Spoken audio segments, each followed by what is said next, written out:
တော်တို့မနေ့ကယုံကြည်သူဖြစ်ခြင်းကြောင့်လေ့လာခဲ့ပါတယ်ယုံကြည်သူဖြစ်ခြင်းကြောင့်လေ့လာခဲ့တဲ့အခါမှာအင်ဝင်ဂလိတရားကိုယုံကြည်သောသူကဗတ္တိဇံကိုခံရမယ်ဆိုတော့ဗတ္တိဇံခံလို့ယုံကြည်သောသူဖြစ်တာမဟုတ်ဘူးအင်ဝင်ဂလိတရားကိုယုံကြည်သောသူဖြစ်ခြင်းဖြစ်တယ်အဲ့တော့ကျမ်းစာမှာဖော်ပြတဲ့ယုံကြည်သောသူဆိုတာကယုံချင်တာယုံနဲ့ယုံကြည်သောသူမဟုတ်ဘဲနဲ့အင်ဝင်ဂလိတရားကိုယုံကြည်သောသူကိုဆိုလိုတယ်ဆိုတာကိုရှင်မာကုနော်ရှင်လုကာခန်းကြီးကျွန်တော်တို့ရှင်မာကုခန်း16အပိုင်ငယ်15-16ရကျွန်တော်တွေ့ခဲ့ရတယ်အဲ့တော့ယေရှုခရစ်တော်ကိုယုံကြည်တဲ့အခါမှာအင်ဝင်ဂလိတရားအဖြစ်ယုံကြည်ဖို့လိုအပ်တယ်အဲ့အင်ဝင်ဂလိတရားဆိုယေရှုလဝါကားတိုင်းမှာကျွန်တော်တို့အတွက်ကိုစားအသေးခံပေးတဲ့ယေရှုကလှုပ်ဆောင်ပေးတဲ့အရာကိုအင်ဝင်ဂလိတရားလို့ခေါ်တာဖြစ်တယ်အင်ဝင်ဂလိတရားဆိုတာအတွေးခေါ်မဟုတ်ဘူးအယူဝါဒမဟုတ်ဘူးခရစ်တော်ကားတိုင်းမှာလှုပ်ဆောင်ပေးခြင်းဖြစ်တယ်ယေရှုခရစ်တော်ဟာကျွန်တော်ပြတဲ့ကားတိုင်းမှာအသေးခံပေးတယ်အဲ့ဒါကကျွန်တော်ရဲ့အဖြစ်ကိုလွတ်မြောက်စေခြင်းဖြစ်တယ်ဆိုတော့မသိဘူးဆိုရင်အဲ့ဒီလူကယေရှုကိုမသိတဲ့သူလို့ပြောရမှာဖြစ်တယ်ယေရှုခရစ်တော်ရဲ့အဲ့ဒီကားတိုင်းမှာအသေးခံခြင်းကြောင့်ငါအပြစ်လွတ်တယ်ဆိုတော့ကိုမသိတဲ့သူကယေရှုကိုမသိတဲ့သူလို့ကျွန်တော်တို့နားလည်ရတယ်ဒီနေ့ယေရှုကိုယုံကြည်တဲ့အခါမှာလဲယေရှုခရစ်တော်လောကကားတိုင်းမှာငါအတွက်အသေးခံပေးခြင်းအဲ့ဒါငါအတွက်ဖြစ်တယ်ငါရဲ့အပြစ်လွတ်ဖို့အတွက်ဖြစ်တယ်ယေရှုကငါအတွက်လှုပ်ဆောင်ပေးတာဖြစ်တယ်အဲ့ဒီလှုပ်ဆောင်ပေးခြင်းကိုငါလက်ခံလိုက်တဲ့အခါမှာငါအပြစ်လွတ်သွားသောသူဖြစ်တယ်အဲ့ဒါကိုလက်ခံတဲ့အခါမှာငါယေရှုကိုယုံကြည်သောသူလက်ခံသောသူဖြစ်တယ်ငါယေရှုကိုအဲ့လိုလက်ခံတဲ့အခါမှာငါယေရှုကိုယသွားသောသူဖြစ်တယ်သားတော်ကိုယသွားသောသူဖြစ်တယ်အဲ့တော့ငါသားတော်ကိုယရင်အသက်ကိုယသွားသောသူဖြစ်တယ်ဆိုတော့ချမ်းသာရကျွန်တော်တို့သိရတယ်အဲ့ဒီရောက်ကျွန်တော်ကစိတ်ချဆက်ပြီးတော့မှတိကောခိ15အငယ်1မှာထိုအင်ဝင်ဂလိတရားအဖြစ်ကဲ့တင်ခြင်းတို့ရောက်ရကြ၏ရောက်ရမယ်လို့လည်းမပြောဘူးရောက်လိမ့်မယ်လို့လည်းမပြောဘူးရောက်ရကြ၏ယုံနာနဲ့အဲ့ဒီအင်ဝင်တရားယုံတဲ့အခါမှာကဲ့တင်ခြင်းရသွားပြီဆိုတာကိုလည်းကျမ်းစာကဖော်ပြတယ်ဒါကြောင့်မို့ကျွန်တော်ကဲ့တင်ခြင်းရတဲ့စိတ်ချမှုကိုစိတ်ပိုင်းဆိုင်ရာခံစားမှုနဲ့စိတ်ချတာမဟုတ်ဘူးအုံနောက်ရဲ့အတိတရားတစ်ခုနဲ့စိတ်ချတာမဟုတ်ဘူးလူတယောက်ကပြောပြတဲ့ပုံမှာစိတ်ချတာမဟုတ်ဘူးကျမ်းစာကအင်ဝင်ဂလိတရားကိုယုံတဲ့အခါမှာကဲ့တင်ခြင်းရပြီလို့ဖော်ပြတဲ့ကျမ်းစကားဖျားစကားကိုစိတ်ချခြင်းဖြစ်တယ်။ဒါကျွန်တော်ရဲ့စိတ်ချမှုကလူရှိကလာတာမဟုတ်ဘူး။ခံယူချက်တစ်ခုရှိကလာတာမဟုတ်ဘူး။ကျမ်းစာကလာတယ်ဆိုတာကိုနားလေရတယ်။အဲ့တော့ဖျားကပေးတဲ့ကဲ့တင်ခြင်းဖျားနီးလန်းနဲ့ရတယ်။ဖျားစကားနဲ့စိတ်ချတဲ့ကဲ့တင်ခြင်းဖြစ်တယ်။ဒါကိုဆရာတို့အဲ့ဒါကိုကျမ်းစာမှာသင်ခဲ့တယ်။ဗတ္တိဇံခံလို့ကဲ့တင်ခြင်းရတာမဟုတ်ဘူး။အင်္ဂလိပ်ယုံကြည်တဲ့နေ့မှာကဲ့တင်ခြင်းရသွားပြီယုံကြည်သောသူဖြစ်ပြီးဗတ္တိဇံခံကိုခံရမယ်ဗတ္တိဇံခံခြင်းကယေရှုရဲ့အမိန့်တော်ဗတ္တိဇံခံခြင်းကယေရှုရဲ့ယုံကြည်သူတရားအသက်တာမှာပထမဆုံးပြုရမယ်အရာဖြစ်တယ်ခရစ်တော်ရဲ့အမိန့်တော်ဖြစ်တယ်ကျွန်တော်ရဲ့ယုံကြည်ခြင်းသက်သေတစ်ခုလည်းဖြစ်တယ်ဒါပေမဲ့ဗတ္တိဇံခံလို့ကဲ့တင်ခြင်းရတာမဟုတ်ဘူးဗတ္တိဇံမခံရင်တော့ခရစ်တော်ကိုညှင်းပယ်တာနဲ့အတူတူပဲဆိုတာကိုကျွန်တော်တို့နားလည်ရတယ်ကျွန်တော်လေ့လာခဲ့ကြအဲ့တော့ကယ်တင်ခြင်းကိုရစေတဲ့တရားအင်ဝင်ဂလိတရားဖြစ်တယ်ခရစ်တော်ရဲ့လှုပ်ဆောင်မှုဖြစ်တယ်ဒါကိုကျွန်တော်အကျယ်တွင်ပြီးခဲ့တဲ့တောက်ကြနေ့မှာလေ့လာခဲ့ကြဒါအခုဆရာပြန်နှွေးတာဖြစ်တယ်သင်ခန်းစာပြန်ဆက်မှာဖြစ်တဲ့အတွက်ဟုတ်ပြီဒါဆိုရင်အင်ဝင်ဂလိတရားအဖြစ်ကယ်တင်ခြင်းခံရတယ်လို့တစ်ကော15 1နဲ့4မှာကျမ်းစာအရာအတိအကျဖော်ပြထားတယ်နော်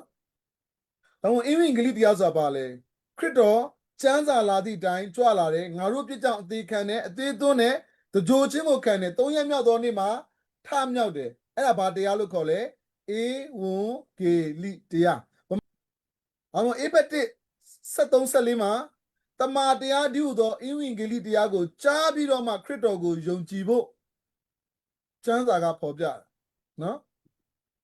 အဲ့တော့အဲ့လိုယုံကြည်တဲ့အခါမှာယောမ 1:16မှာယုံကြည်သမျှသောသူအပေါင်းတို့ကိုကယ်တင်စေသော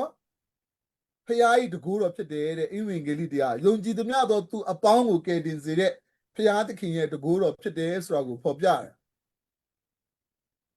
အဲ့တော့ဒါဆိုရင်ကျွန်တော်ကယ်တင်ခြင်းရသွားပြီဘာတရားနဲ့ရလဲအင်ဝင်ဂလိတရားနဲ့နားလေလို့လားသိလို့လားယုံကြည်လို့လားယုံကြည်လို့ရှင်းသွားလို့လားယုံကြည်လို့လားယုံကြည်လို့ယုံကြည်တဲ့အလုပ်ကသူများကလုပ်ရမှာလားကိုယ်တိုင်လုပ်ရမှာလားကိုယ်တိုင်လုပ်ရမှာအာမင်ဒါဆိုရင် ကျွန်တော်တို့ဘာတရားအဖြစ်ကယ်တင်ခြင်းရောက်သွားပြီလဲ သင်ဝင်ကလေးတရား အာကဖခင်ကပေးတဲ့ကယ်တင်ခြင်းအသင်းတော်ရဲ့ဂိုင်းကနာတစ်ခုအဖြစ်ရတဲ့ကယ်တင်ခြင်းမဟုတ်ဘူးဖခင်ကပေးတဲ့ကယ်တင်ခြင်းဘယ်ဂိုင်းကနာကြောင့်မှရှုပ်ထွေးစရာအကြောင်းမရှိစေနဲ့ဘယ်လူရဲ့စကားနဲ့မှရှုပ်ထွေးစရာအကြောင်းမရှိစေနဲ့လူပေးတဲ့ကယ်တင်ခြင်းလားဖခင်ပေးတဲ့ကယ်တင်ခြင်းလား တရားပေး အာမင်ဘာတရားနဲ့ရလဲ 因为你 သူ 的 ရ 呀， ဘသူကရလဲ ကိုကိုရာ 不固然呀， ကိုနဲ့သူကရသွားမှာ 电脑都这么多 အာ 呀 မင်，ဟုတ်ပြီဒါဆိုအခုမင်းကုန်းကစပြီမနေ့ကသင်္ကန်းသာဒီမှာရက်လိုက်တာဒီနေ့ကနေအခုစပြီနော်အဲ့တော့ကေတင်ချင်းရသွားပြီဆိုတော့ကျွန်တော်တို့ရတဲ့ကေတင်ချင်းဆိုတာဘာလဲ သင်ချင်းဆိုတာနောက်တမန်တော့စိတ်ချတယ် ယခုတော့မစိတ်ချဘူးပေါ့ကဲဟုတ်ပြီကျွန်တော်စံသာရလေ့လာကြည့်အောင်ဒါကျွန်တော်တို့ယုံကြည်သူတွေအတွက်အင်မတန်မှအရေးကြီးပါတယ်ကေတင်ချင်းရသွားပြီဒါပေမဲ့ရတဲ့ຢာကဘာလဲပေါ့နော်ရသွားတယ်ဆိုတာကအရေးကြီးဆုံးပါဒါပေမဲ့ကေတင်ချင်းကဘာလဲဆိုတော့ကြည့်အောင်စံသာရရောမ9ကို တို့ဖြစ်ယခုတွင် ငယ်ကြတယ် အသေးတော်အဖြစ်ဆောင်းမရသို့ရောက်ပြီးမှထိုသခင်အဖြစ်ဖြစ်ငယ်မှကဲချစ်တော်မူခြင်းသို့ရောက်မည်ဟုတာ၍မျှော်လင့်เสียရှိသည် ငယ်ကြ အာမင် အာမင် အသွေးတော်အဖြစ်ဘာရောက်သွားပြီလဲ တမီတဲ့အပိတ် အသွေးတော်အဖြစ် အပင်မ 超慢呀都，超慢呀都要 အားလုံးကဒီရှိတော်လဝါကားတိုင်းမှာအသေးခံပေးခြင်းကိုလက်ခံပါသလား လက်ခံပါ 在 တ 干 ယ် 嘛的呀？ ဒါဆိုရင်ကျမ်းစာအရထို့သောလက်ခံခြင်းကြောင့်အသွေးတော်အဖြစ်ဘာဖြစ်သွားပြီလဲ 超慢呀都要的， မင်္ဂလာတို့ ပေတော့ကြောင်း အကျင့်နဲ့ဖြောက်မှတ်တာလားအသွေးတော်အဖြစ်ဖြောက်မှတ်တာလား တွေ့တော့ အသွေးတော်အဖြစ် ဒါဆိုတင်ဒီဖြောက်မှတ်သွားသောကြောင့်ငရဲသွားစရာလိုသေးလား မလို့ 卤肉呀， မလိုတော့ဘူးတာ၍မျော်လင့်စရာဖြစ်တယ်တဲ့ဒါကြောင့်မို့ယောမ9:9ရယေရှုခရစ်တော်ကိုယုံကြည်တဲ့အခါမှာငရဲကြမဲ့အပြစ်ကနေလွတ်သွားပြီတဲ့အာမင် 阿弥， ဆိုတော့ငရဲရှိရမှာငါလွတ်တယ်ကျေးဇူးတော်ချီးမွမ်းစရာမဟုတ်ဘူးနော်ငါတရားကိုစီမဲ့ဖခင်ကိုယ်တိုင်ကလွတ်သွားပြီဆိုတော့ကိုအာမခံချက်ပေးထားတယ်ကျွန်တော်တို့အကျင့်ပေါ်မှာအာမခံချက်ပေးတာမဟုတ်ဘူးသူ့ရဲ့ကားတိုင်းမှာအသွေးသွင်းခြင်းပေါ်မှာတင်တဲ့ကျွန်တော်ကိုအပြစ်လွတ်ပြီအပြစ်ငရဲမှာလွတ်ပြီလို့အာမခံချက်ပေးထားတဲ့ဖခင်သခင်ဖြစ်တယ် ရမယ် အာမင် အမေ ငရဲကြမဲ့အပြစ်ကနေလွတ်သွားပြီကဲဆက်ကြည့်အောင်မပြီးသေးပါဘူးဒီကဲဒီကငရဲကလွတ်ချင်မဟုတ်သေးဘူးယောဟန်ခန်းကြီး1အပိုင်းငယ်7 73 ဆိုသူကိုလက် ထိုသူကိုလက်ခံသမျှသောသူတည်ဟူသောကိုယ်တော်ကိုယုံကြည်သူတို့အားဖြန်း၏တာပြရသောခွင့်ကိုပေးတော်မူထိုသားတို့မူကားသက်ဆိုင်ဖွာတော်တာမဟုတ်ထိုသားဝါဒအဖြစ်ဖွာတော်တာမဟုတ်လူအလိုလျောက်ဖွာတော်တာမဟုတ်တားခင်ဖွာတော်မူသောတာဖြစ်သည် ဆိုတော့ထိုသူကိုတဲ့လက်ခံသမျှအဲ့စကားလေးအရေးကြီးရနော်ထိုသူကိုလက်ခံသမျှလူတိုင်းလက်ခံတဲ့သူတိုင်းနဲ့ဘာသာဖြစ်ခွင့်ရမလဲ ဘုရားတာ ဖခင်သားဖြစ်ခွင့်ရမယ်တဲ့ထိုသူကိုလက်ခံသမျှနော်မြန်မာစကားမှာအရေးကြီးရနော်လက်ခံသမျှလူတိုင်းဖခင်သားဖြစ်ခွင့်ရမယ်တဲ့ဒါပေမဲ့ထိုသားတို့မူကားတဲ့လူမျိုးနဲ့ဆက်ဆံရေးဖွာသောသားမဟုတ် မဟုတ် မိတုံတန်ဝန်သားအပြစ်ဖွာသောသားမဟုတ်လူလျောက်ဖွာသောသားမဟုတ်ဘသူဖွာလဲဖယားသခင်ဖွာတယ်ဘသူဖွာတာလဲ 呀的亲， ဘုရားတခင်ဖွာတော်မူ ဘ သော သူအပြစ်လဲဘသူကဖွာပေးတာလဲ 呀的亲， ဘုရားတခင် နံပါတ်1မှန်သွားပြီနံပါတ်2မင်းမယ်ဘသူအဖြစ်ဖွာပေးတာလဲ 耶稣阿片， နံပါတ်3မင်းမယ်ဘယ်သူကိုဖွာပေးတာလဲ 啊 ဝဲညစ်တော့အဖြစ် ကျွန်တော်ကျမတို့ကို ဟော ဟုတ်တယ်ဒါပေမဲ့ဒီကိစ္စပြင်နော်ထိုသူကို လက်ခံသမျှသော ဟုတ်ပြီနော်ဘသူအပြစ်ဖွာတာလဲယေရှုအပြစ်ဖွာပေးတယ်ဘသူကဖွာပေးတာလဲဖယားသခင်ကဖွာပေးတယ်ဘသူကဖွာပေးတာလဲယုံကြည်သမျှသောသူဘသူဖွာပေး ယုံ လဲ ကြည်သမျှသော ဟုတ်တယ်ဘာဖြစ်လို့ဆရာဒီကျမ်းစာကိုလေးလေးနက်နက်ပြောနေရတာလဲလို့ဆရာကိုမှအကြောင်းရင်းရှိတယ်ဘာကြောင့်လဲဆိုတော့အဲ့ဒီကျမ်းစာမှာအလွဲယူတဲ့သူရှိတယ်ယေရှုကဖျားသားဆိုတာဖျားဖွားမှဖြစ်တာကိုယုံလို့လည်းမဖြစ်ဘူးဖျားသခင်ကသူ့ဘာသာသူနှစ်သက်တဲ့ရွေးချယ်တဲ့သူကိုဖွားမှပဲအဲ့ဒီလူကဖျားသားဖြစ်သွားမှာကိုယုံလို့မဖြစ်နိုင်ဘူးလို့အဲ့ဒီကျမ်းစာကိုအတိတ်ပဲလွဲမားစွာစာပေရဲ့အတိတ်ပဲနဲ့လည်းမကိုက်ညီဖျားရဲ့ကျမ်းစာတအုပ်လုံးနဲ့လည်းမကိုက်ညီပဲနဲ့ဝင်ကားတဲ့သူတွေရှိတယ်အဲ့ဒီကျမ်းစာမှာအတိအကျပေါ်တယ်လက်ခံသမျှဖျားကရွေးချယ်တဲ့သူလို့ပြောလားလက်ခံသမျှလို့ပြောလား လက်ခံသမျှ တော့လက်ခံတဲ့သူတိုင်းဘာသာဖြစ်ရမလဲ ဘုရားသား အာမင် ဘုရားသခင်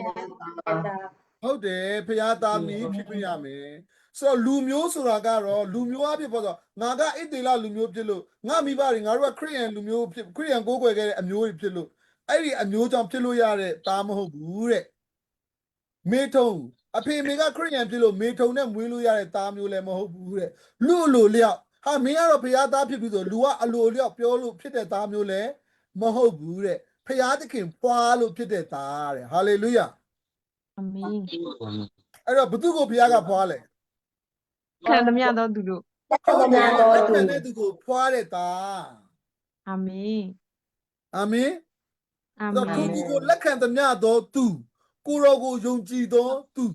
ဘာသားဖြစ်ခွင့်ရမလဲဘုရားသခင်ဤသားဖြစ်ရသောသူကို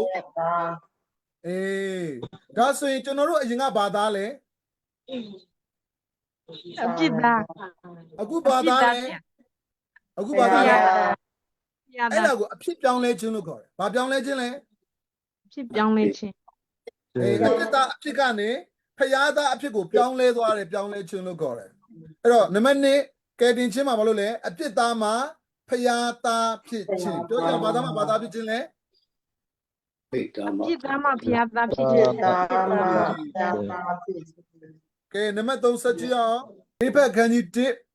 73 74ဖတ်ပေးပါအောင်အေဖက်ခန်းကြီး1 73 74 ติโน ဒီ ดี တို့ เล ဒီလည်းကဲတင်တော်မူခြင်းအကြောင်းနှင့်ရှင်သောအင်ဝိကလိတရားဒီတော်တမတရားကိုကြားနာရ၍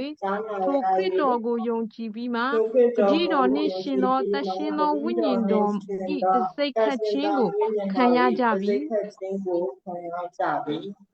ပိုင်ထိုက်တော်မူသောသူတို့သည်ဘုန်းတော်ကိုချီးမွမ်းခြင်းအကြောင်းနှင့်ရွေးနှုတ်တော်မူခြင်းသို့မရောက်မီကာလပတ်လုံးထိုဝိညာဉ်တော်သည်ငါတို့အမွေဤစယံဖြစ်တော်မူ၏အာမင်တော့ရွေးနှုတ်တော်မူခြင်းနေ့ရက်တိတိုင်အောင်ဘုရားသခင်ကတင့်ကိုတစိမ့်ခတ်တယ်တဲ့အဲ့တော့ရှင်မတ်တဲ့အခန်းကြီး28 19 20ကိုကျေးဇူးပြုဖတ်ပေးပါဦး သင်တို့သွား၍လူမျိုးတကာကိုငါရပဲဖြစ်စေလျက် ခမဲတော် မေရောပါသောဝိညာဉ်တော်ဤနာမတံကိုပေးကြတော့ငါသည်သင်တို့အားပေးသမျှသောပညာတော်တို့ကိုဆောက်ရှောက်စေခြင်းငါဆုံးမဩဝါဒပေးကြတော့ငါသည်လည်းကကဘာကုန်တိတအောင်သင်တို့နှင့်အတူအစီမပြတ်ရှိသည်ဟုတပည့်တော်တို့အားမိန့်တော်မူသည် သင်တို့နဲ့တို့ဘယ်လိုရှိမလဲသင်တို့ တ နဲ့ က္က တို့ဘယ် ပါ လိုရှိ ကုန် လဲ သည့်တိုင်အောင် အစင်မပြတ်အတူရှိတဲ့ဘုရားသခင်ဖြစ်တယ်အာမင် အာမင် ဒါကြောင့်မို့ကေတင်ချင်းလို့ပြောလိုက်ရင်အချက်3ချက်ကိုနံပါတ်1တွေ့ရမှာဖြစ်ပါတယ်နံပါတ်1ငရဲချမင်းအဖြစ်ကနေလွတ်သွားပြီနံပါတ်3အဖြစ်သားမှာဖျားသားအဖြစ်ပြောင်းလဲသွားပြီနံပါတ်3ကတော့ဖျားနဲ့အတူရှိသွားပြီဖြစ်တယ်အာမင် နဲ ငါကေတင်ချင်းရတယ်လို့ပြောရင်ငါငရဲကနေလွတ်ငရဲချမင်းအဖြစ်ကလွတ်သွားပြီငါအဖြစ်သားကနေဘာသားဖြစ်သွားပြီလဲဖျားသားဖြစ်သွားပြီဘယ်သူနဲ့အတူရှိသွားပြီလဲဖျားနဲ့အတူ ဘုရားသခင်နဲ့ ရှိသွားပြီတေပြီးမှဖျားနဲ့ကောင်းကင်မှာရှိမှလားမြေကြီးမှာတွေကအတူရှိတာလား မြေကြီး ဒီ မှာ ကြီးမှာကလေးက အဲ့တော့ကေတင်ချင်းဆိုတာကလက်မှတ်လေးမဟုတ်ဘူးနော်ကေတင်ချင်းဆိုတာကငရဲကလွတ်တဲ့လက်မှတ်မဟုတ်ဘူးကေတင်နဲ့အရှင်ကိုပါရသွားတာဖြစ်တယ်အာမင် နဲ အဲ့ဖျားကျွန်တော်နဲ့အတူရှိသွားတာဒါမှမဟုတ်သူ့အေမာနွေလာလို့ခေါ်တယ်ကျွန်တော်ရဲ့ခန္ဓာဖျားရဲ့ဗိမာန်တော်ပြင်သူကိုယ်တိုင်တိဆောက်ထားတာဖြစ်တယ်ဒါကြောင့်မို့ကေတင်ချင်းဆိုတာကောင်းကင်ရောက်မဟုတ်ဘူးအချို့ကကေတင်ချင်းရောက်တာဘယ်သိနိုင်မှာလဲသိမှမသိသေးတာကောင်းကင်ရောက်မှသိမှာပေါ့ဆိုလိုတာကကေတင်ချင်းကိုကောင်းကင်ရောက်နေတွဲထားတာကောင်းကင်ဆိုတာနေရကေတင်ချင်းမဟုတ်ဘူးကေတင်ချင်းဆိုတာကျွန်တော်ငရဲကြမယ်အပြစ်ကနေလွတ်သွားပြီယေရှုရဲ့အသွေးတော်အဖြစ်အပြစ်သားကနေဖျားသားအဖြစ်ပြောင်းလဲသွားပြီဖျားနဲ့အတူရှိသွားပြီဖြစ်တယ်အာမင် နဲ အာမင် ဒီကြီးမှလည်းမဟုတ်ဖျားနဲ့အတူထာဝရအစင်မပြတ်အတူရှိသွားမှာဖြစ်တယ်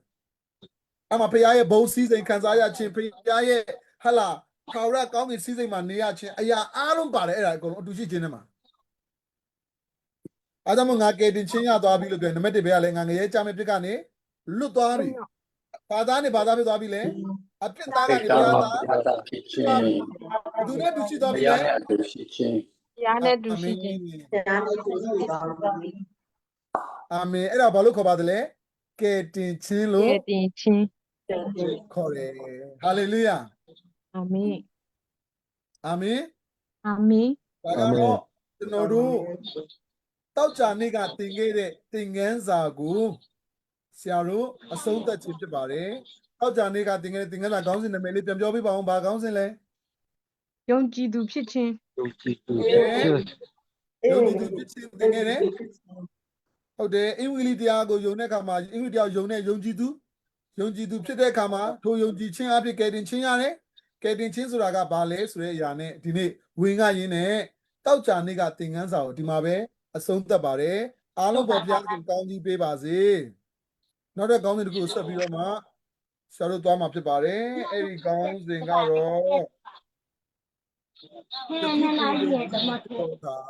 ကောင်းစဉ်ကဘာလဲကျွန်တော်တို့ရဲ့ယုံကြည်သူတယောက်လူတယောက်ဟာယုံကြည်သူအသက်တာဘယ်လိုစတင်ဖြစ်ပေါ်လာတယ်လဲ အင်္ဂလိပ်ကြားပြီးတော့ယုံကြည်သွားတယ်ဆရာ ဟုတ်ပြီ ပြီးတော့ဗတ္တိဇံခံတယ်ဆရာ ဟုတ်ကဲ့တနည်းအားဖြင့်ယေရှုကိုယုံကြည်ခြင်းအဖြစ်ယုံကြည်သူအသက်တာအစပြုခဲ့တာဖြစ်တယ်ဘယ်သူကိုယုံကြည်ခြင်းအဖြစ်လဲ ယေရှုခရစ်တော်ကို ဟုတ်တယ်ယေရှုကိုယုံကြည်တဲ့အခါမှာတစ်ကောအခန်းကြီး15အငယ်1နဲ့4အရာဘာတရားနဲ့ယုံကြည်တာလဲ အင်္ဂလိပ်တ အေ ရား ဘုကလေးတရား ဟုတ်တယ်ရှင်မာကုအခန်းကြီး16အငယ်15 16အရာအေဖက်အခန်းကြီး1အငယ်73 14အရာဒီကျမ်းစာတွေကိုဆရာတို့အင်္ဂလိပ်တဲ့ခုနယုံကြည်သူဖြစ်သောအခါဆိုတဲ့သင်ခန်းစာမှာဆရာတို့လေ့လာခဲ့ကြတယ်ဖတ်ခဲ့ကြတယ်အသေးစိတ်ကိုလေ့လာခဲ့ကြတယ်အဲ့တော့ယေရှုကိုယုံကြည်တဲ့အခါမှာဘာတရားနဲ့ယုံကြည်ဖို့လို့လဲ အင်္ဂလိပ်တရားနဲ့ဆရာ အင်္ဂလိပ်တရားဆိုတာအတွေးခေါ်မဟုတ်ဘူးအယူဝါဒမဟုတ်ဘူးအင်္ဂလိပ်တရားဆိုတာဘယ်သူရဲ့လှုပ်ဆောင်မှုလဲ ဘုရားရဲ့လှုပ်ဆောင်မှု ယေရှုရဲ့လှုပ်ဆောင်မှုမှာလှုပ်ဆောင်ပေးခဲ့တဲ့အရာလေ လဝါကားရော ဟုတ်ကဲ့ယေရှုကားထဲမှာလှုပ်ဆောင်ပေးခြင်းဟာတင်နဲ့ကျွန်တော်ရဲ့အဖြစ်ကိုစားအသေးခံပေးခြင်းဖြစ်တယ်အဲ့ဒါကိုယုံကြည်အပြစ်လွတ်တယ်အဲ့ဒါကိုယုံကြည်ရမယ်ဆိုတော့မသိတဲ့သူကယေရှုကိုမသိသေးတဲ့သူပဲလို့ဆရာတို့နားလည်ရမှာဖြစ်တယ်နော်ဒါမို့ယေရှုရဲ့ကားထဲမှာလှုပ်ဆောင်ပေးမှုကိုလက်ခံခြင်းယေရှုကားထဲမှာလှုပ်ဆောင်ပေးခြင်းကိုအင်္ဂလိပ်တရားလို့ခေါ်တာဖြစ်တယ်ဒါအင်္ဂလိပ်တရားကိုဘာလို့တော်သူလဲ ယုံကြည်တော်သူ ယုံကြည်တော်သူဖြစ်ပြီးမှဘာခံဖို့လိုတာလဲ ဗတ္တိဇံခံဖို့လိုတယ် ပฏิဇာ ဗတ္တိဇံခံလို့ယုံကြည်တော်သူဖြစ်တာလားယုံကြည်တော်သူဖြစ်ပြီးမှဗတ္တိဇံခံရမှာလား ယုံကြည် ယုံ တော် ကြည်တော်သူဖြစ်ပြီးတော့ဗတ္တိဇံခံတာဆရာ ယုံကြည်တော်သူဆိုတာဘာကိုယုံကြည်တဲ့ယုံကြည်တော်သူလဲ အင်္ဂလိပ်တရားကိုယုံကြည်တော် အာ သူ မင်အင်္ဂလိပ်တရားကိုယုံကြည်တဲ့ယုံကြည်တော်သူဒါယုံကြည်သူတရားဖြစ်လာရင်ဘယ်သူကိုယုံကြည်ခြင်းအဖြစ်အစပြုလဲ ယေရှုခရစ်တော်ကိုယုံကြည်တော် ယုံကြည်ခြင်းအဖြစ်အစပြုတယ်ဆိုလိုတာကမိဘကမွေးလို့ဆိုလိုတာကခရစ်ယာန်ဘာသာကိုသဘောကျလို့ဆိုလိုတာကခရစ်ယာန်ဘာသာထဲမှာရှိနေလို့ယေရှုကိုယုံကြည်ခြင်းနဲ့အစမပြုသေးဘူးဆိုရင်အဲ့ဒီသူကယုံကြည်သူတရားမဖြစ်သေးဘူးဘယ်သူရှိမှလဲ ဘုရားရှင် သခင်ရဲ့ရှေ့မှာတော့ဒီမှာရှိတဲ့သူတွေကျွန်တော်ရဲ့အသက်တာမှာယေရှုကိုယုံကြည်ခြင်းအဖြစ်ယေရှုကိုယုံကြည်ခြင်းအဖြစ်ယုံကြည်သူအသက်တာကိုအစပြုတဲ့သူတွေလားဒါမှမဟုတ်ခရိယန်ဘာသာထဲမှာရှိနေပြီးတော့မှငါကယုံကြည်သူပါလို့ကိုယ့်ကိုယ်သတ်မှတ်တဲ့သူတွေလားဘယ်သူကိုယုံကြည်တော်သူတွေလဲ ယေရှုကို ဟုတ်တယ်ကျွန်တော်တို့ဘယ်အသင်းတော်မှာနေပါရင်ကျွန်တော်တို့ကဘယ်ဂိုင်းကနာကပါဆိုတဲ့အရာကယုံကြည်သူဖြစ်ခြင်းကိုအစပြုပေးတာမဟုတ်ဘူးယေရှုကိုမိမိကယ်တင်ပိုင်ရှင်ဖြစ်ယုံကြည်ခြင်းကသာလျှင်ယုံကြည်သူအသက်တာကိုအစပြုပေးခြင်းဖြစ်ပါတယ်အာမင် အာမင် အာမင်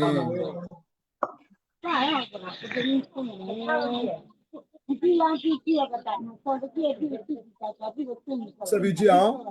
အဲ့တော့ယေရှုကိုယုံကြည်လက်ခံသမျှသောသူကတဲ့ယေရှုကိုယုံကြည်လက်ခံသမျှယောဟန်ခန်းကြီး1 7-73ရာဘာသားလဲ တရားသား ဘုရားတော် ဟုတ်တယ်ယေရှုကိုယုံကြည်လက်ခံတဲ့သူတွေအားလုံးကဘာသားလဲ ဘ ယာတာ ဖျားသားဖြစ်သွားတယ်စွတ်တောင်းခံလို့ဖျားသားဖြစ်တာလားစွတ်တောင်းတာအဖြေရလို့ဖျားသားဖြစ်တာလား မဟုတ်ပါဘူးဆရာ ဘုရားတာ လက်ခံ ယုံကြည် ကိုလက်ခံသွားအဖြစ် အာမင်ဆိုတော့ဘသူကဖြစ်ပေးတာလဲဖျားသားဖြစ် ဘုရားသခင် ဟုတ်တယ်ဖျားသခင်ကဖြစ်ပေးတာလူလျောက်ဖွားတဲ့သားလား မဟုတ်ပါဘူးဆရာ မိထုံနဲ့ဖွားတဲ့သားလား မဟုတ်ပါဘူးဆရာ ဟုတ်ဘူးလူမျိုးအဖြစ်ဖွားတဲ့သားလား မဟုတ်ပါဘူးဆရာ သူဖွားတဲ့သားလဲ ယေရှုအဖြစ် ဟုတ်တယ် ဖျား အဲ့ ဖွား ဒီကျမ်းစာလေးမှာဆရာထပ်ပြီးတော့မှတစ်ခေါက်ထပ်ရှင်းပြချင်တယ်ဆရာဘာလို့ဒီဟာကိုထက်ကပြောရလဲဆိုတော့နော်ဘာလို့ထက်ကဆရာပြောရလဲဆိုတော့ဖျားကိုယုံကြည်တာနဲ့ဖျားသားမဖြစ်ဘူးဒီဒါနားတော်ပြပါနော်ဖျားကိုယုံကြည်တာနဲ့ဖျားသားမဖြစ်ဘူးဖျားသခင်ကဖွားမှသားဖြစ်တာဖျားကသူရွေးချယ်တဲ့သူတွေကိုပဲတက်ဖွားပေးမှဖြစ်တယ်အဲ့ဒီလိုမျိုးတင်ကြားသောသူတွေအများကြီးရှိတယ်အဲ့တော့ဆရာကအဲ့ဒါတွေကိုမဝေဖန်ဘူးမတိုက်ခိုက်ချင်ဘူးဒါပေမဲ့ကျမ်းစာကဘာပြောလဲထိုသူကိုလက်ခံတဲ့သူတစ်ယောက်ပဲလားရွေးချယ်တဲ့သူလို့ပြောလားလက်ခံသမျှလို့ပြောလား လက်ခံသမျှ လက်ခံတယ်များ အေးဒါဆိုလက်ခံသမျှသူအားလုံးကဘာသားဖြစ်မှာလဲ ဖျားသား ဘုရားတာ ဒီကခွာပေးတာလဲ ယေရှုကဖွင့်ပြတာ အဲဒါလေးကိုတိတိကျကျသိစေချင်တယ်နော်ဒါလေးကိုတိတိကျကျကျမ်းစာအရသိစေချင်တယ်ဆက်သွားရအောင်ဒါဆိုဘုရားသခင်ကဖြစ်ပွားစေတယ်ဘု து အားဖြစ်လဲ ယေရှုအဖြစ် ယေရှုအားဖြစ်ဘာသားလဲ ဘုရားသား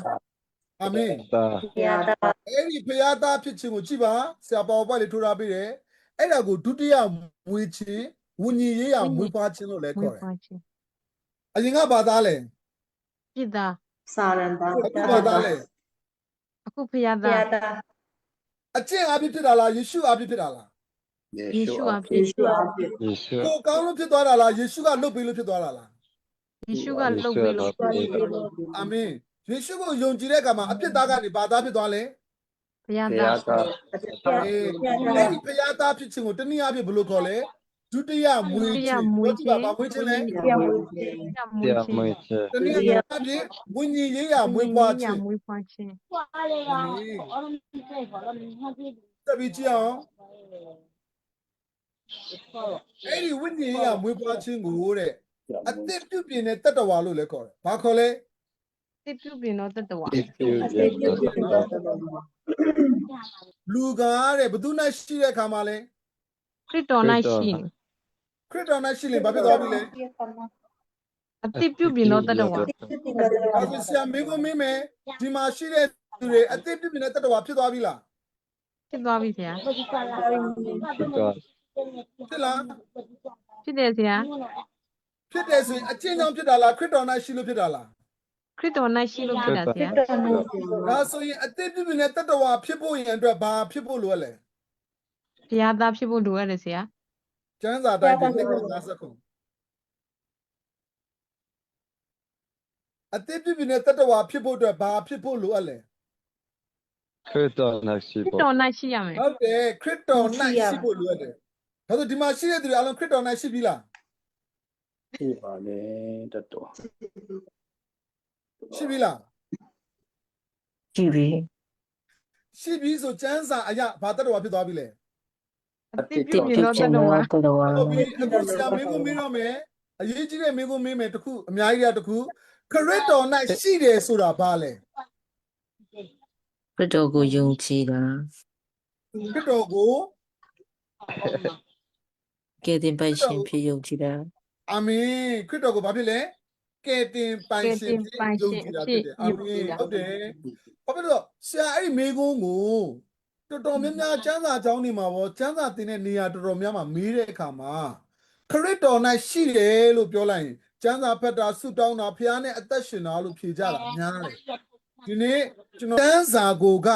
ကျွန်တော်ရဲ့အသက်တာထဲမှာခရစ်တော်ရှိလာတာကယေရှုခရစ်တော်ကိုလက်ခံသောအဖြစ်ယေရှုခရစ်တော်၌ရှိလာခဲ့တာဖြစ်တယ်အာမင်အဲ့တော့ကားတိုင်းမှာတည်တဲ့ဓမြသူဟာအကျင့်တစ်ခုမှမကောင်းဘူးဒါပေမဲ့ကိုတော်ကြွတဲ့ခါကျွန်တော်ကိုအောင်းမေးပါကျွန်တော်ပြစ်တယ်ကိုတော်ကဘာပြစ်မှမရှိပဲသိခံတာကိုတော်ကြွတဲ့ခါကျွန်တော်ကိုအောင်းမေးပါလို့ခရစ်တော်ရဲ့လှုပ်ဆောင်ပေးမှုကိုသင်လက်ခံတဲ့ခါမှာယေရှုကဘာပဲလဲယနေ့ပင် တင်ငါနဲ့ဒီမှာရှိမလဲပရတိတိ အာမင်ခရစ်တော်၌ရှိလင်းနဲ့ဘာတတ်တော်လဲ အတိပြုပြီးတော့တတဝါ အတိပြုပြီးနဲ့တတ်တော်ဖြစ်လို့ခရစ်တော်၌ရှိတာလားခရစ်တော်၌ရှိလို့အတိပြုပြီးနဲ့တတ်တော်ဖြစ်တာလား တော် ခရစ်တော်၌ရှိလို့ ဒါဆိုခရစ်တော်၌ရှိသွားပြီလား ဖြစ်သွားပြီ တော်ပြီ ရှိသွားပြီလား ရှိသွားပြီ ဖြစ် ဗျာ သွား တော်ပြီ ဒါဆိုတင်တဲ့ကျွန်တော်ဟာ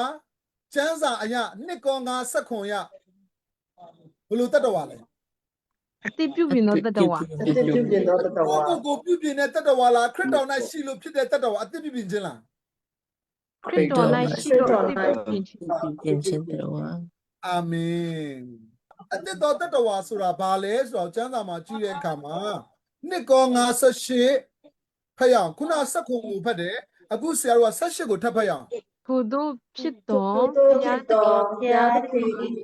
ယာဤ ကိုတော်အားဖြင့်ဖြစ်ကြ ခရစ်အား အဲ့တော့ ဖြ အ င့် တိ ငါ တော်တ တို့ တ်တော်ကအကျင့်ကြောင့်ဖြစ်တာလားတကူတော်ကြောင့်ဖြစ်တာလား တကူတော်ကြောင့်ဖြစ်တာ ပြန်ပြောမယ်အတိတော်တတ်တော်ကအကျင့်ပြောင်းလဲလို့ဖြစ်တာလားတကူတော်ကြောင့်ဖြစ်တာလား တကူတော်ကြောင့်ဖြစ်တာဆရာ အဲ့ဒီတကူတော်ကိုကလုပ်တဲ့တကူလားဖခင်ကလုပ်တဲ့တကူလား ဘုရားကလုပ်တဲ့တကူ ဘုရားပြီး ကို ဟုတ်တယ် ဟုတ်တယ်လေမတကူတော်လို့ပြောတဲ့အခါမှာကျွန်တော်ထင်အောင်ထင်မှားတွေဖြစ်လာစရာရှိတဲ့အတွက်ကျမ်းစာဖတ်ရအောင်စွတ်တောင်းပြီးလဲသွားတဲ့တကူအခြားသောဘာသာစကားပြောတဲ့တကူမဟုတ်ဘူးနော်ဘာတကူလဲဆိုတော့ကြည့်ရအောင်ယောမခန်းကြီး1အပိုက်ငယ်16 ငါဒီခရစ်တော်ဤအင်းဝိဒီတရားတော်ရှက်ကြောက်ခြင်း ရှက်ကြောက်ခြင်း အကြောင်းမူကားထိုတရားသည်ရှေ့ဦးစွာ၌ယူတလူနောက်၌သီလတလူယုံကြည်သမျှသောသူအပေါင်းတို့ကိုကယ်တင်စေသောဘုရားသခင်တကူတော်ဖြစ်၏တကူတော်ဖြစ်၏ အာမင်အာမင်အာမင်ဒီတကူတော်ကစွတ်တောင်းပြီးလဲတဲ့တကူမဟုတ်ဘူးနော်ဘာတကူလဲအင်းဝင်ကြီးတရားရဲ့တကူအာမင် မဲ ယေရှုကိုလက်ခံတဲ့အခါမှာအဲ့ဒီအင်္ဂလိပ်ဂေလိတရားရဲ့တကိုးကတဲ့တင့်ကိုဘာလို့လဲအသေးပြုပြင်သောတတ္တဝါဖြစ်စေတယ်ဟာလေလုယာ အာမင် အဲ့တော့အဲ့ဒီအသေးပြုပြင်တဲ့တတ္တဝါတကိုးတော်ကြောင့်ဖြစ်တယ်ဒါဆိုမိကုံးပြန်သွားအောင်မယ်အသေးပြုပြင်တဲ့တတ္တဝါကတဲ့ဘာပြောတာလဲဆိုတော့အပြစ်သားကနေဖျားသားဖြစ်သွားတာကိုပြောတာဖြစ်တယ်ဘာသာဖြစ်သွားတာလဲ ဘုရားသား အေးအဲ့ဒါအသေးပြုပြင်ခံရတယ်ဆိုတာအဲ့ဒါကိုပြောတာဖျားသားဖြစ်သွားတာကိုပြောတာ ဒါဆိုရင်ဖျားသားဖြစ်တာကအကျင့်ပြောင်းလဲလို့ဖြစ်တာလားဖျားရဲ့တကူတော်ကြောင့်ဖြစ်တာလား ဘုရားတကူ အဲ့ဒီတကူတော်ကိုကျွန်တော်ဗမာခံရလဲဘာတရားနဲ့ခံရလဲ အင်းဝင်ကလေးတရား အာမင်ဆိုတော့အဲ့ဒီတကူတော်ကြောင့်ကျွန်တော်ကိုပြုပြင်လိုက်တဲ့အခါမှာကျွန်တော်ဘာတတ်တော်ဖြစ်လာလဲ အတိပြုပြင်တော့တတော် ပြုပြင်တော့တတော် အတိပြုတဲ့တတ်တော်ဆိုတာဘာသားပြောဘာသားဖြစ်တာကိုပြောတာလဲ ဘုရားသားဖြစ်ခြင်း တမ ဖျား တာ သားအာမင်အာမင်ဒါမို့ဖျားသခင်ကိုယုံကြည်တာနဲ့အသစ်သောအတ္တတာဖြင့်အသက်ရှင်ခြင်းအစပြုပြီးဖြစ်ကြောင်းသိရမယ်ဖျားသခင်ရဲ့မိသားစုဝင်ဖြစ်ပြီးတော့မှဖျားမိသားစုဝင်ဖြစ်ပြီးကြောင်းကိုသိရမယ်ဒါကြောင့်မို့ယခုကျွန်တော်နဲ့သင်ဟာယေရှုကိုယုံကြည်သောအဖြစ်အသစ်သောအတ္တတာမှာအသက်ရှင်နေသောသူတွေဖြစ်တယ်ဟာလေလုယာ အာမင် အာမင် အာမင် အာမင် တက်ပြီးတော့မှလေ့လာရအောင်တော့ပြောင်းလဲခြင်းနှမျိုးရှိတယ်နံပါတ်1ပြောင်းလဲခြင်းကတော့အကျင့်ပြောင်းလဲခြင်းအဲ့ဒါလူဆိုးကနေလူကောင်းပြောင်းလဲတာကိုပြောတာဖြစ်တယ်အဲ့ဒီပြောင်းလဲဖို့အတွက်ဖျားလည်းမလိုဘူးတရားလည်းမလိုဘူးဘာသာမဲ့တွေမှာလည်းအဲ့ဒီပြောင်းလဲခြင်းရှိတယ်အယက်သမားကလူဆိုးအယက်မတောက်တော့ရင်လူကောင်းဖြစ်သွားပြီဖဲသမားကလူဆိုးဖဲမရရင်လူကောင်းဖြစ်သွားပြီစေးသမားဆိုတော့လူဆိုးစေးမသုံးတော့ရင်လူကောင်းဖြစ်သွားပြီတခိုးလူဆိုးမခိုးတော့ရင်လူကောင်းဖြစ်သွားပြီအဲ့ဒီလိုလူဆိုးကနေလူကောင်းပြောင်းလဲခြင်းကိုဘာပြောင်းလဲခြင်းလို့ခေါ်လဲအကျင့်ပြောင်းလဲခြင်းလူဆိုးကနေဘာပြောင်းလဲခြင်းလဲလူကောင်းပြောင်းလဲခြင်းကိုဘာပြောင်းလဲခြင်းလို့ခေါ်လဲအကျင့်ပြောင်းလဲခြင်း ကြောင်းလဲ အခုကျွန်တော်ရဲ့ပြောင်းလဲခြင်းကအကျင့်ပြောင်းလဲခြင်းမို့ဘာသားကနေဘာသားပြောင်းလဲခြင်းလဲ အပြစ် အပြစ်သားနေဘုရားသားဖြစ် ဘာ ပြောင်းလဲ သားကနေဘုရားသားဖြစ်ပြောင်းလဲတာကြတော့အကျင့်ပြောင်းလဲခြင်းနဲ့မရဘူးဘယ်သူကိုယုံကြည်ဖို့လို့လဲအပြစ်သားဖြစ်တဲ့ကျွန်တော်တို့ကယေရှုကိုယုံကြည်တဲ့အခါမှာဘာသားဖြစ်သွားလဲ ဘုရားသား ဘုရားသား အကျင့်ပြောင်းလဲလို့ဖြစ်တဲ့ဘုရားသားလားယေရှုကိုယုံကြည်တဲ့အခါမှာဘုရားကပြောင်းလဲပေးတဲ့ဘုရားသားလား ယေရှုကိုယုံကြည်တဲ့အခါမှာဖခင်ကပြောင်းလဲပြီးတော့ဖခင်သား အကျင့်ပြောင်းလဲခြင်းကြောင့်ရတာလားယေရှုကိုယုံကြည်ခြင်းအဖြစ်ပဲရနိုင်လား ယေရှုကိုယုံကြည်သောအဖြစ်ပဲရနိုင်တယ်ဆရာ ကိုပြောင်းလဲလို့ရတာလားဖခင်သခင်ကပြောင်းလဲပေးတာလား ဘုရားသခင်ကပြောင်းလဲပြီးတာ ပြောင်းလဲပြီးတာ ဖျားရှင်နာမဘုန်းကြီးပါစေ အာမင် သင်ဒီဘာတတ်တော်ကလည်းအသစ်ပြုပြင်တော်တတ်တော်ပါ ဖြစ်ဖြစ်ဖြစ် ဘာသာကနေဘာသာဖြစ်သွားတာလဲ ဒီသားကနေဖခင်သား တာကနေဖျားတာ ဖျားသားတဲ့ဟာလေလုယာ အာမင် ဘသူပြုပြင်တာလဲကိုပြုပြင်တာအကျင့်နဲ့ဖြစ်တာလားယေရှုအားဖြင့်ဖြစ်တာလား ယေရှုအဖြစ် ယေရှုက အကျင့်နဲ့ဖြစ်တာလားယုံကြည်ခြင်းအားဖြင့်ဖြစ်တာလား ယုံကြည်ခြင်းအဖြစ် ကိုယုံကြည်နိုင်တဲ့စိတ်ကြောင့်ဖြစ်တာလားယေရှုကိုယုံကြည်သောအားဖြင့်ဖြစ်တာလား ယုံကြည်ယေရှုကိုယုံကြည်သောအဖြစ် ဟာလေလုယာထိုဖျားရှင်နာမဘုန်းကြီးပါစေ အာမင် အာမင် ဒါကြောင့်ယောဟန်ခန်းကြီး1အပိုင်းငယ်7မှာ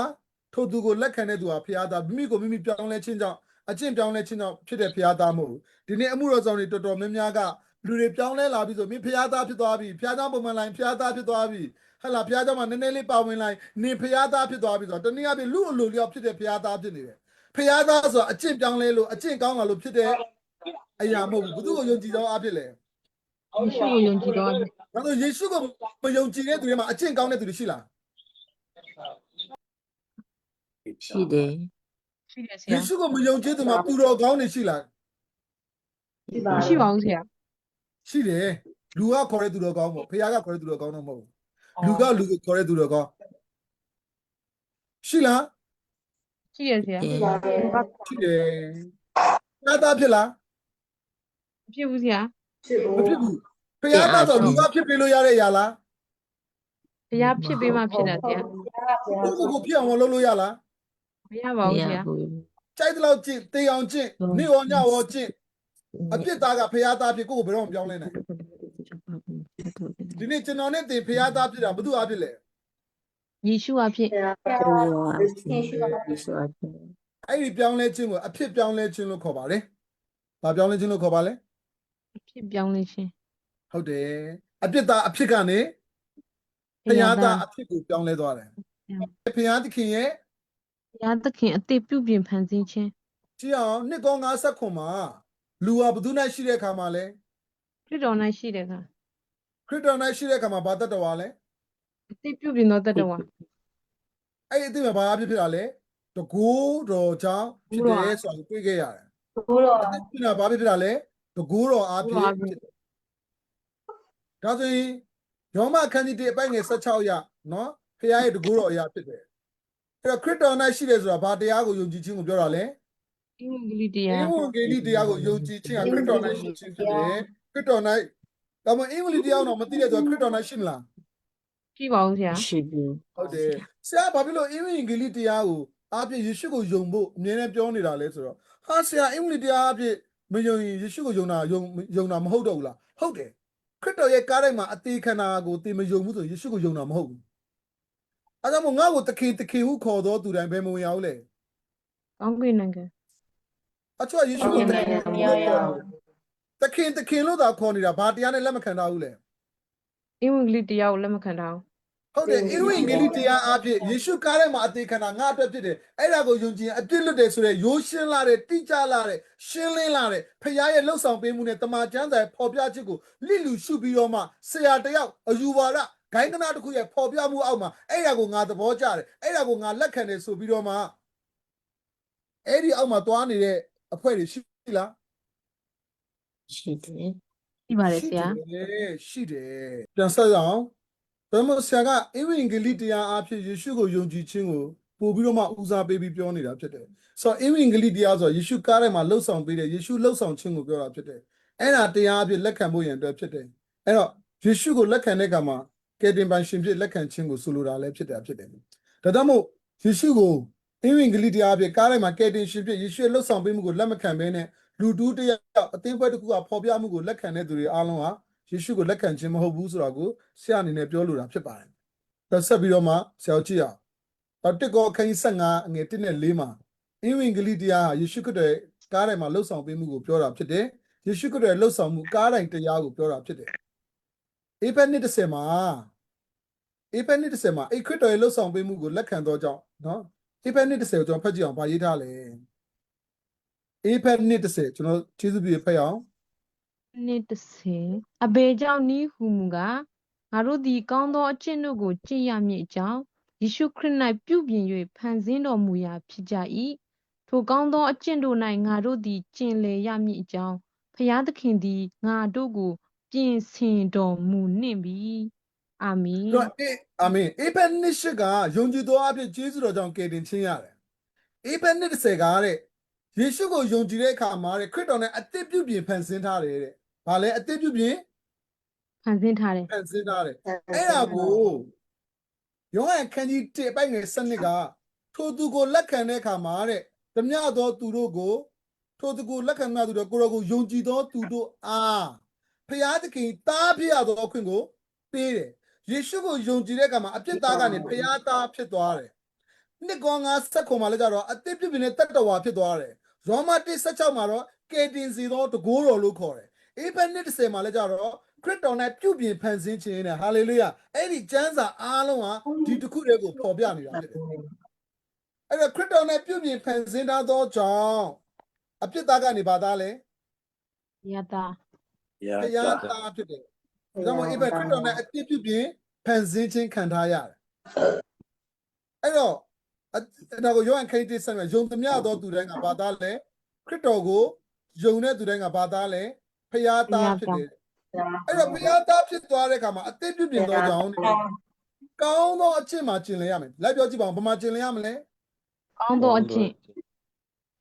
အဲ့တော့အကျင့်ကောင်းနဲ့ကောင်းသောအကျင့်မှာတခုဆက်ထပ်ပြောမယ်နော်ကောင်းသောအကျင့်နဲ့အကျင့်ကောင်းဆိုတာမတူဘူးအကျင့်ကောင်းဆိုတာလူကသတ်မှတ်တာဟာလားဘာသာတိုင်းမှာအကျင့်ကောင်းရှိတယ်ဗုဒ္ဓဘာသာမှာအကျင့်ကောင်းဟိန္ဒူမှာအကျင့်ကောင်းမွတ်စလင်မှာအကျင့်ကောင်းရှိတယ်အကျင့်ကောင်းဆိုတော့လူကလူကိုတတ်မှတ်တာဒါတွေလုပ်ရင်ကောင်းတယ်ဒီလိုလုပ်ရအောင်ဆိုတော့ဟာလားအဲ့ဒါမိမိရဲ့အကျင့်ကိုကောင်းဖို့ရန်အတွက်စူးစမ်းတဲ့တတ်မှတ်မှုတွေကိုလိုက်လှုပ်ဆောင်တာအဲ့ဒါကိုအကျင့်ကောင်းလို့ခေါ်တယ်အကျင့်ကောင်းကဘာသာတိုင်းမှာရှိတယ်နေရာတိုင်းမှာရှိတယ်လူမျိုးတိုင်းမှာရှိတယ်အကျင့်ကောင်းလူကလူကိုတတ်မှတ်တာအကျင့်ကောင်းလူတွေရဲ့အယူဝါဒလည်းဖြစ်နိုင်တယ်ဘာသာတရားရဲ့ဆုံးမသွန်သင်မှုလည်းဖြစ်နိုင်တယ်အဲ့ဒီအရာတွေကအကျင့်ကောင်းအဲ့တော့ကောင်းသောအကျင့်ဆိုတာကကြတော့အဲ့ဒါမဟုတ်ဘူးကောင်းသောအကျင့်ဆိုတာကဖျားစကားကိုနားထောင်ပြီးအသက်ရှင်တဲ့အသက်ရှင်ခြင်းကိုကြတော့ကောင်းသောအကျင့်နဲ့ဟာလေလုယာ အာမင် ဒါဆိုယုံကြည်သူတရားကအကျင့်ကောင်းတဲ့အသက်ရှင်ရမှာလားကောင်းသောအကျင့်နဲ့အသက်ရှင်ရမှာလား ကောင်းသောအကျင့်နဲ့ ဟုတ်တယ်အကျင့်ကောင်းဆိုတာဖျားမလိုဘူးလူတွေရဲ့သတ်မှတ်ချက်လူတွေကောင်းတယ်ဆိုတဲ့အရာကိုလှုပ်ဆောင်တာအကျင့်ကောင်းလူတွေရဲ့သတ်မှတ်သောအရာအတွေးခေါ်အယူဆတွေအမျိုးမျိုးရှိတယ်အကျင့်ကောင်းအများကြီးရှိတယ်ဒီနေ့ကျွန်တော်ကအကျင့်ကောင်းလားကောင်းသောအကျင့်လား ကောင်းသောအကျင့် ဟုတ်တယ်ကောင်းသောအကျင့်ဆိုတာကဘုသူစကားလဲဖျားစကားကိုနားထောင်အရှင်ချင်းဖြောက်မှတ်ခြင်းကိုဖြစ်စေတဲ့ဖျားစကားအာမင် အာမင် ဒါဆိုယုံကြည်သူတရားဖြစ်သွားရင်ခရစ်တော်နဲ့အသက်ပြုပြင်ခံစင်းထားတဲ့ဘုရားသားကကောင်းသောအကျင့်မှာကျင့်လည်ရမှာလားအကျင့်ကောင်းမှာကျင့်လည်ရမှာလား အကျင့်ကောင်းသောအကျင့် မမနဲ့နော်မမနဲ့ကောင်းသောအကျင့်လားအကျင့်ကောင်းလား ကောင်းသောအကျ ကော င့် င်းသောအကျင့် ဟုတ်တယ်ကျွန်တော်ကဘာသာကျွန်တော်ကဘာသာလဲ ဘုရားသားဘုရားသား ဘာသာလဲ ဘုရားသား ဟုတ်ပြီကဲဆရာဦးမလေးတခုပြောမယ်နော်နားထောင်ပေးကြည့်ကဲဒီမှာရှိတယ်ဟလာဆရာအဖူကလူငယ်လေးတယောက်လို့ဆိုပါစို့ဆရာအဖူကအသက်15နှစ်ရွယ်လောက်လူငယ်လေးတယောက်ဖြစ်တယ်ပေါ့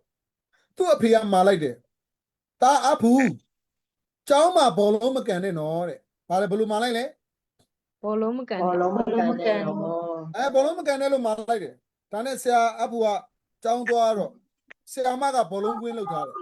ကျောင်းသားတွေကလည်းဘောလုံးကန်နေတယ်ကျောင်းဆရာမကြီးကဘောလုံးကန်ဖို့ခွင့်ပြုထားတယ်အဲ့ကမှာဆရာအဖူကသွားပြီးဘောလုံးကန်လိုက်တယ်ဒါဆိုဆရာအဖူ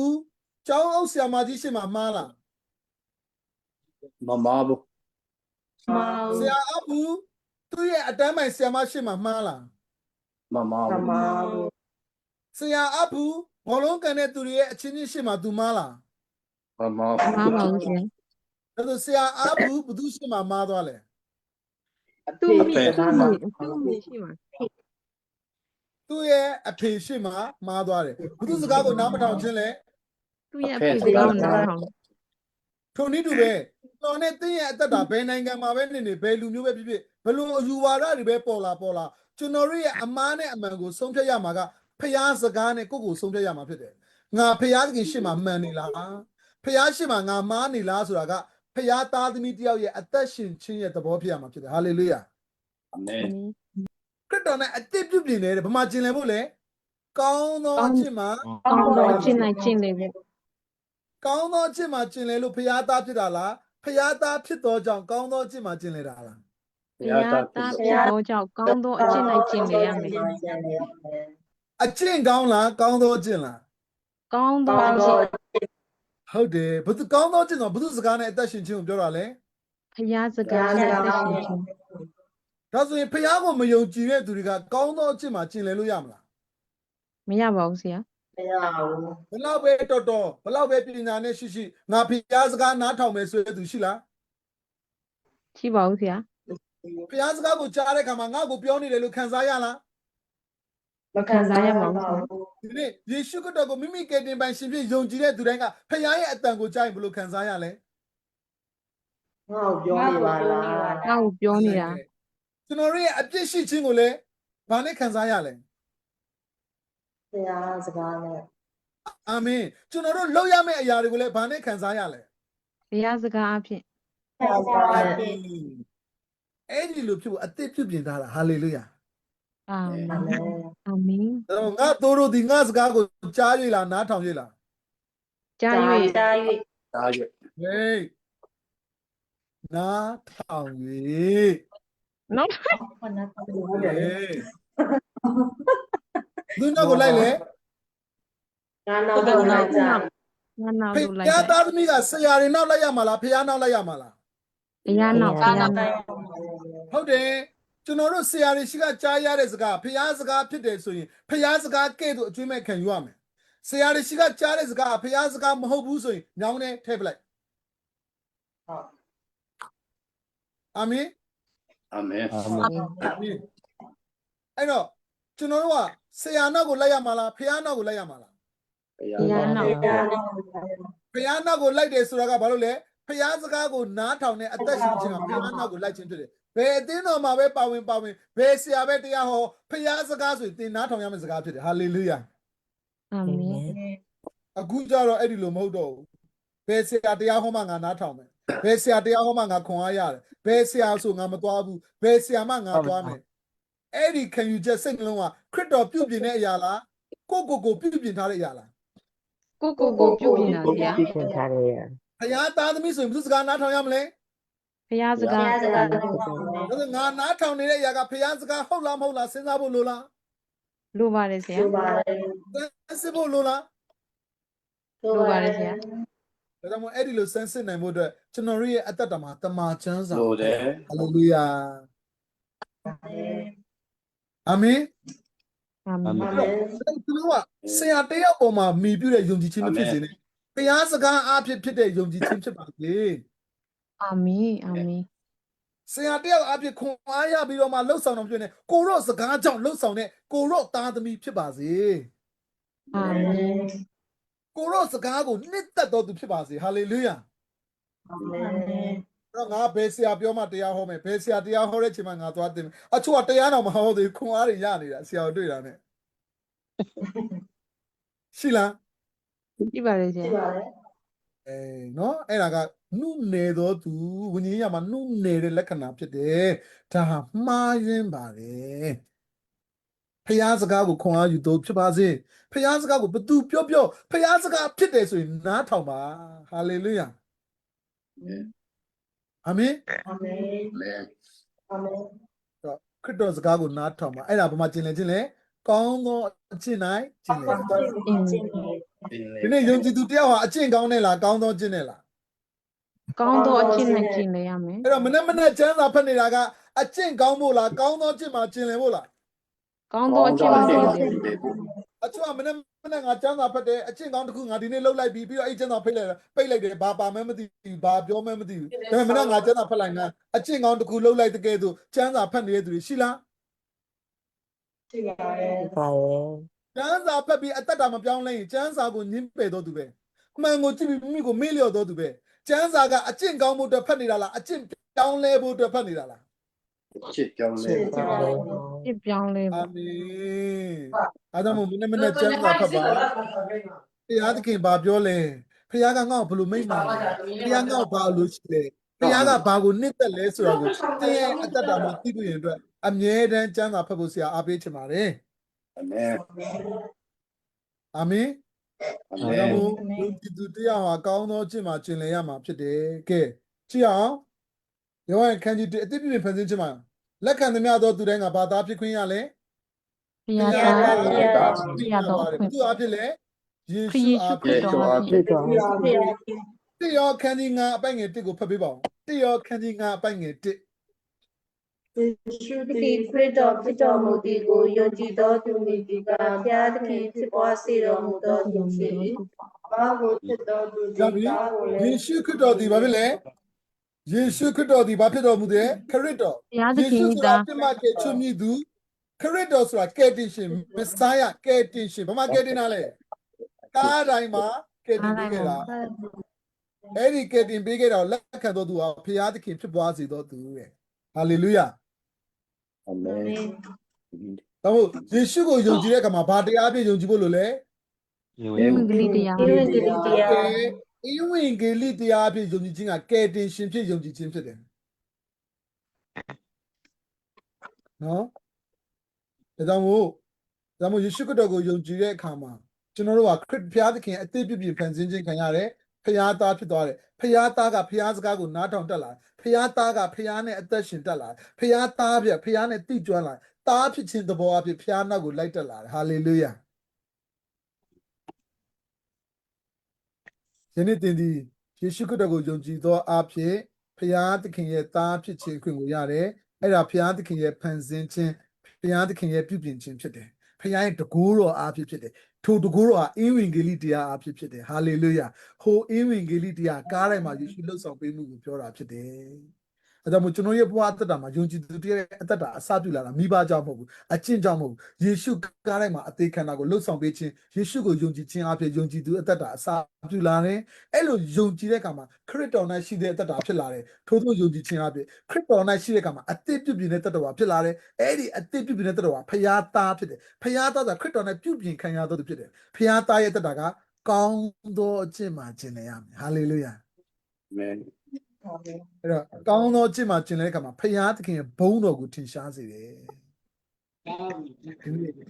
တင်းရဲ့အသက်ရှင်ခြင်းအဖြစ်ဖျားရဲ့ဘုန်းတော်ထင်ရှားဖို့ဖျားသခင်အလိုရှိတင်းရဲ့အသက်ရှင်ခြင်းအဖြစ်ဖျားရဲ့ကြီးမြတ်ကြောင်းကိုဖျားကတက်တည်သူဖို့တင်းရဲ့အသက်တာကိုဖျားသခင်အသုံးပြုမှာတင်းဟာဖျားရဲ့တက်တည်အဖြစ်ခေါ်ခြင်းခံရတော်သူဖြစ်တယ်ဖျားသခင်ရဲ့ကြီးမြတ်ခြင်းကိုတင်းအသက်တာမှာပေါ်ပြဖို့အတွက်ဖျားသခင်ခေါ်ခြင်းခံရတော်သူဖြစ်တယ်ဖျားပြုပြင်ထားတဲ့ဖျားသားဖြစ်တယ်ဟာလေလုယာအကျင့်ပြောင်းလဲလို့ဖြစ်တဲ့ဖျားသားမဟုတ်ဘူးယေရှုကိုယုံကြည်သောအဖြစ်ဖျားရဲ့ပြုပြင်ပေးတဲ့ဖျားသားဖြစ်တဲ့ပြောင်းလဲခြင်းဖြစ်တယ်